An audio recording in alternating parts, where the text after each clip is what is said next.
मुंबई शहर में नया ऑफिस ज्वाइन किया था। अच्छी सैलरी थी, लाइफ अच्छे से चल रही थी। नमस्ते, मेरा नाम देव है और मैं ग्वालियर के से मुंबई नौकरी के लिए गया था।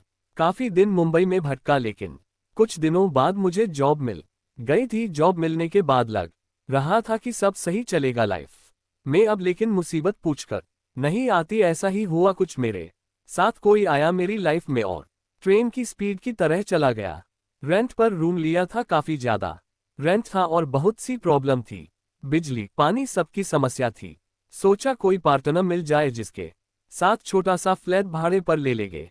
काफी दिन रूम पार्टनर की तलाश की, लेकिन कोई मिला नहीं। तो मैंने फेसबुक पर रूम शेयरिंग के लिए एक पोस्ट डाल दी। 2 दिन बाद ही रूम पार्टनर मिल गया और वह मेरे ही ऑफिस में काम करती थी। जी हाँ, वह एक लड़की थी। मन में सोच तो रहा था, क्या एक लड़की के साथ रहना सही है, लेकिन फिर ज्यादा नहीं सोचा और एक फ्लैट भाड़े पर ले लिया। लड़की का नाम अनु था और उसकी भी प्रॉब्लम मेरे जैसी ही थी। और सबसे अच्छी बात यह थी कि अनु मेरी क्रश थी, लेकिन मैं कभी अपने दिल की बात उसे बता नहीं पाया। खुद से ही ये लगता था कि मैं उसके लेवल का नहीं हूँ। लड़की के साथ रूम शेयर करने का एक फायदा और मिल गया था, खाना अच्छा मिलने लगा था और बनाने की टेंशन भी खत्म हो चुकी थी। सब कुछ सही चल रहा था।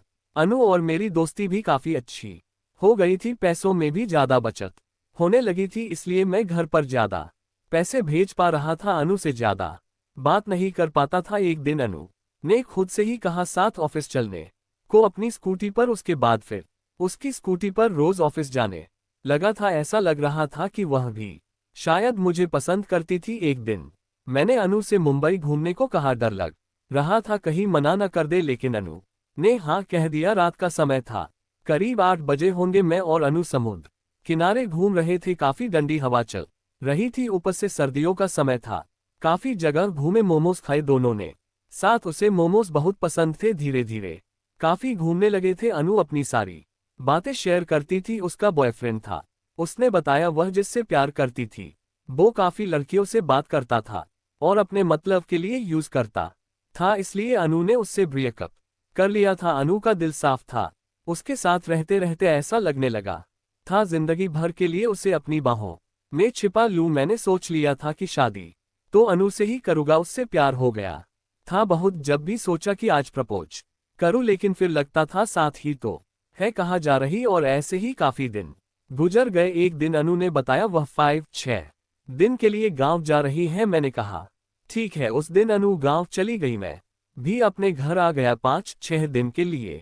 मेरे पास उसका नंबर नहीं था, कभी जरूरत ही नहीं पड़ी। साथ ही तो रहते थे, साथ ऑफिस आते जाते थे। उन 5-6 दिन बहुत याद आई उसकी। आज मैं मुंबई वापस जा रहा हूँ, बहुत खुश हूँ क्योंकि इतने दिन बाद अनु से दोबारा मिलूंगा। पता नहीं था ये खुशी ज्यादा देर तक की नहीं है। जैसे ही मैं फ्लैट पर पहुंचा तो ताला लगा था। फिर दिल में ख्याल आया कि अनु शायद ऑफिस चली गई होगी। घर के अंदर गया तो अंधेरा ही था। सारी चीजें वैसी ही पड़ी थी जैसी मैं छोड़कर गया था। फिर सोचा कि 1-2 दिन में आ जाएगी, लेकिन अनु को 1 हफ्ता हो चुका था वह नहीं आई। उसके बिना अच्छा नहीं लग रहा था। किसी भी काम में मन लग रहा था। लगने लगा था कि शायद अनु वापस नहीं आएगी। उस दिन सोच रहा था काश नंबर लिया होता तो पूछ सकता। ना ही उसके गांव का कुछ पता था, कहाँ है ऑफिस से अनु का पता और नंबर निकलवाने की कोशिश की, लेकिन ऑफिस की पॉलिसी के खिलाफ था ये, इसलिए वहां से भी कुछ नहीं हुआ। ना ही नंबर था और ना ही पता। बस एक आस लगाए बैठा था कि कहीं से कैसे भी वो आ जाए। फिर कभी जाने नहीं दूंगा उसे दूर, खुद से फिर मिले दिल खिले। करीब 1 महीने बाद अनु आई। मैं ऑफिस में था। शाम को घर गया तो दरवाजा खुला था। उदास दिल खुश होने लगा था। अंदर गया तो अनु किचन में खाना बना रही थी। उस दिन बिना सोचे समझे जाकर अनु को गले से लगा लिया। बहुत सुकून मिला था उसे गले से लगाकर। मैंने पूछा इतने दिन बाद कहाँ थी? उसने कहा हाँ, गांव में परिवार में शादी थी, इसलिए किसी ने आने नहीं दिया। सॉरी, तुम्हें इनवाइट नहीं कर पाए, तुम्हारा नंबर नहीं था। ये सुनकर होश में आया कि हम दोस्त हैं और फिर गले लगने के लिए माफी मांगी, लेकिन उसने बोला कोई बात नहीं। सुनकर अच्छा लग रहा था कि उसने भी मुझे याद किया होगा। और सबसे पहले मैंने उसका नंबर लिया और फिर से मेरे दिन खुशियों से भर चुके थे। इतना खुश था कि अपने दिल की बात दिल में ही रखे रहा। उसके साथ रहता था तो लगता ही नहीं था कि अब छोड़कर या कभी दूर होगी। सभी को ये लगने लगा था कि अनु और मैं लिविंग रिलेशनशिप में है, लेकिन हम सिर्फ दोस्त थे। प्यार था एक तरफा, उसका पता नहीं करती थी या नहीं। इसलिए एक दिन सोच लिया था कि अपने दिल की बात अनु को बताऊं। ऐसे कब तक चलता रहेगा।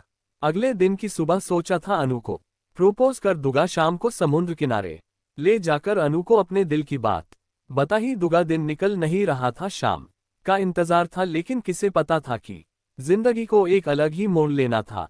ऑफिस से घर जा रहे अनु स्कूटी चला रही थी और मैं पीछे बैठा था। तभी अचानक से एक कार तेजी से हमारी स्कूटी में लगती है। उस समय कुछ समझ नहीं आया, मुझे धुंधला सा दिखाई दिया था कि अनु और स्कूटी सड़क पर घिसकते दिखाई दे रही थी। मैं कुछ नहीं कर पाया। जब होश आया तो पता चला कि अनु की आखिरी सांसें चल रही है और बच नहीं पाएगी वो। ये सुनकर सब रुक सा गया था, रोना आ रहा था बहुत। मैंने वहां एक नर्स से कहा अनु से मिलना है। बड़ी मिन्नतें करने के बाद नर्स डॉक्टर से इजाजत लेकर आई और अनु के पास लेकर गई। अनु को मशीनों ने घेरा था, देख रहा था अनु कुछ कहना चाह रही है। पास गया अनु ने और पास आने को कहा। जाते वक्त अनु ने कहा तुम्हारी पत्नी बनना चाहती थी पहले दिन से ही, लेकिन कह नहीं पाए। मेरी मांग भर दो। मैंने अनु की मांग भरी और रोते हुए कहा मैं भी नहीं पाया यार, मत जाओ मुझे छोड़कर। और फिर अनु मुझे हमेशा के लिए छोड़कर चली गई। उसकी आंखों में देखा था मैंने वो जीना चाहती थी मेरे साथ, अपने परिवार के साथ, लेकिन उसके शरीर ने उसका साथ छोड़ दिया था। बहुत याद आती है उसकी। I miss you Anu.